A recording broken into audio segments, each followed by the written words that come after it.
कदाचित योगी आदित्यनाथ सुद्धा येऊ शकतात शहांच्या सभेला. आणि काय सांगाल एकंदरीत भाजपची जोरदार तयारी?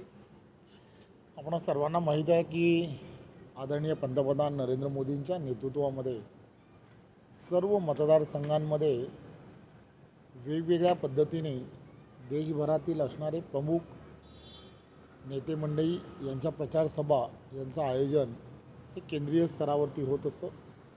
त्यामुळे रत्नागिरी सिंधुदुर्गमध्ये सुद्धा 24 तारखेला केंद्रीय गृहमंत्री आदरणीय अमितजी हे स्वतः या सभेला रत्नागिरीमध्ये येणार आहेत आणि त्यांच्याबरोबर आदरणीय मुख्यमंत्री, उपमुख्यमंत्री आणि सर्व त्यांच्याबरोबर असणारी सर्वजण हे या सभेला येणार आहेत. त्यामुळे रत्नागिरीमधल्या असणाऱ्या या सभेचं एक फार मोठं महत्त्व आहे. रत्नागिरीमध्ये ते पहिल्यांदाच सभेला येत आहेत. त्यामुळे आम्हाला खात्री आहे की हा मतदारसंघ आणि या मतदारसंघाच्या माध्यमातून रत्नागिरी जिल्ह्यामध्ये एक सभा मोठी होणं हे अपेक्षित आहे आणि एक सिंधुदुर्ग जिल्ह्यामध्ये अशीच एक मोठी सभा होणं अपेक्षित आहे. लवकरच सर्व ठिकाणी कोण प्रमुख नेते मंडळी किंवा स्टार प्रचारक येणार आहेत ते लवकरच केंद्रीय आमची असणारी जी पूर्णच्या पूर्ण समिती आहे ती समिती त्या संदर्भातला जसा रिपोर्ट्स पाठवत जातात तसं आपल्यासमोर कळवलं जाईल. पण 24 तारखेला आदरणीय अमितजींची सभा ही गोगटे मैदान येथे ही ठरलेली आहे. त्यांच्यासोबत अन्य कोणी येण्याची शक्यता? त्यांच्याबरोबर जे आत्ता तसं कन्फर्मेशन नाही, परंतु आदरणीय मुख्यमंत्री आदरणीय देवेंद्रजी, अजितदादा आणि त्यांच्याबरोबर आदित्यनाथसुद्धा येतील असंही म्हणजे कन्फर्मेशन अजून आलेले नाही, पण येण्याची शक्यता आहे. राऊत साहेब असं म्हणतात की रत्नागिरी सिंधुदुर्ग लोकसभा मतदारसंघातील लढाई म्हणजे उद्धव ठाकरे विरुद्ध राणे. एक गोष्ट लक्षात घेतली पाहिजे, प्रत्येकाची निवडणूक लढण्याची वेगवेगळी स्ट्रॅटेजी असू शकते, परंतु आपणा सर्वांना माहीत आहे की प्रत्येक लोकसभेमध्ये निवडून येणारा खासदार हा संसदेमध्ये जात असतो. तो संसदेमध्ये कोणासाठी तरी कोणतरी पंतप्रधान होणार यासाठी मतदान तिथले असणारे नागरिक करत असतात. त्यामुळे रत्नागिरी सिंधुदुर्ग या मतदारसंघामध्ये महायुतीचे उमेदवार आदरणीय राणेसाहेब यांना महायुतीने उमेदवारी दिली आहे. त्यामुळे त्यांची ते जिंकून तर येणारच आहेत, परंतु या सगळ्या परिस्थितीमध्ये एक गोष्ट लक्षात घेतली पाहिजे, कोकणाचा सर्वांगीण विकास, कोकणाला आवश्यक असणारं पर्यटनाला मिळणारं जे चालना मिळाली पाहिजे आणि विशेष म्हणजे इथलं असणारं स्थलांतर ज्याला म्हणतात हे थांबलं पाहिजे. याला काहीतरी ठोस असा उपाययोजना असणं अत्यंत गरजेचं आहे.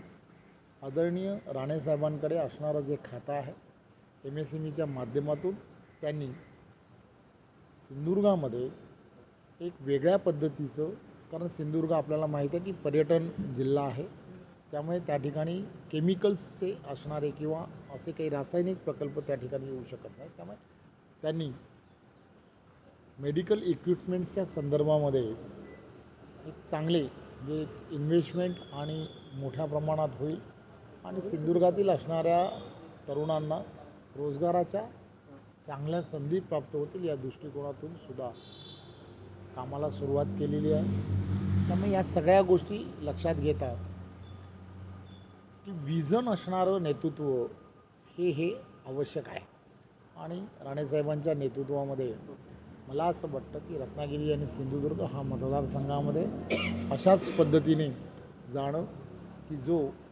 केंद्र आणि राज्य ह्या दोघांचा समन्वय ज्याला म्हणतात की ज्याला डबल इंजिनचं ज्याला सरकार म्हणतात, त्या सरकारमध्ये असल्यानंतर प्रकल्पांना सहजपणे मंजुरी मिळायला सुरुवात होते. त्यामुळे या सगळ्या गोष्टीचा फायदा हा रत्नागिरी सिंधुदुर्गाच्या जनतेलासुद्धा मोठ्या प्रमाणात होईल.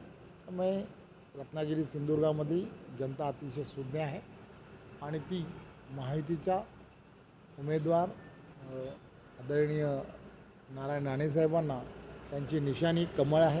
त्या कमळ चिन्हासमोर बटन दाबून विक्रमी मताने निवडून देतील. तर नाशिकची जागा भाजपचा दावा होता, शिवसेनेला जागा मिळाली. या संदर्भात माझ्याकडे माहिती नाही. मी गेली 2 दिवस रत्नागिरी सिंधुदुर्गमध्येच इथल्या असणाऱ्या सर्व मतदारसंघातील असणाऱ्या कार्यकर्ता आणि पदाधिकाऱ्यांचा एकत्रपणे महायुतीमध्ये समन्वय होणं आवश्यक आहे. त्या सगळ्या विषयांमध्ये काम करतो आहे. आम्ही सर्व महायुतीचे पदाधिकारी काम करत आहेत. पण मला खात्री आहे की हा समन्वय आम्हाला विक्रमी मताधिक्याच्या दिशेने घेऊन जाईल. उपमुख्यमंत्री मध्ये एक मुलाखत दिली उद्धव ठाकरे म्हटले की शिवसेनेचा मुख्यमंत्री बनवेन असं मी वचन माझ्या वडिलांना दिलं होतं. त्याच्यामध्ये अमित शहानी 2.5 वर्ष हे आश्वासन दिलेलं होतं. एक गोष्ट लक्षात घेतली पाहिजे, निवडणूक लोकसभेची आहे, पंतप्रधान निवडण्याची निवडणूक आहे. त्यामुळे मला असं वाटतं की आता आपण लोकसभेच्या निवडणुकीच्या संदर्भात विकास कोण करणार आहे, डेव्हलपमेंट कोण करणार आहे, देशाचं असणारं येणाऱ्या काळामधलं नागरिकांना, तिथल्या असणाऱ्या युवकांना, महिलांना, प्रत्येक क्षेत्रातील असणाऱ्या प्रत्येकाला विजन म्हणून की आम्ही येणाऱ्या 5 वर्षामध्ये किंवा येणाऱ्या काही वर्षांमध्ये कशा पद्धतीने डेव्हलपमेंट करणार आहेत, या पद्धतीच्या विषयाला प्राधान्य देऊन मतदान होणं हे अपेक्षित आहे.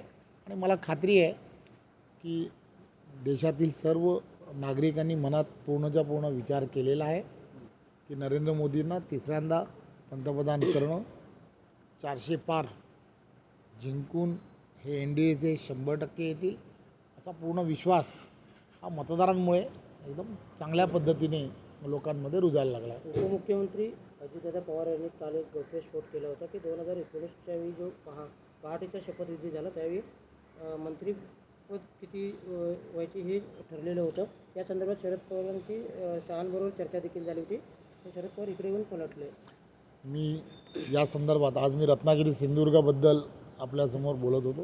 त्यामुळे रत्नागिरी सिंधुदुर्ग हा मतदारसंघ महायुतीचे आमचे उमेदवार आदरणीय नारायण राणेसाहेब प्रचंड बहुमताने कसे जिंकून येतील या दृष्टिकोनातून सर्व महायुतीचे आमचे पदाधिकारी, कार्यकर्ते आणि नेते हे सगळे कामाला लागलेले आहेत.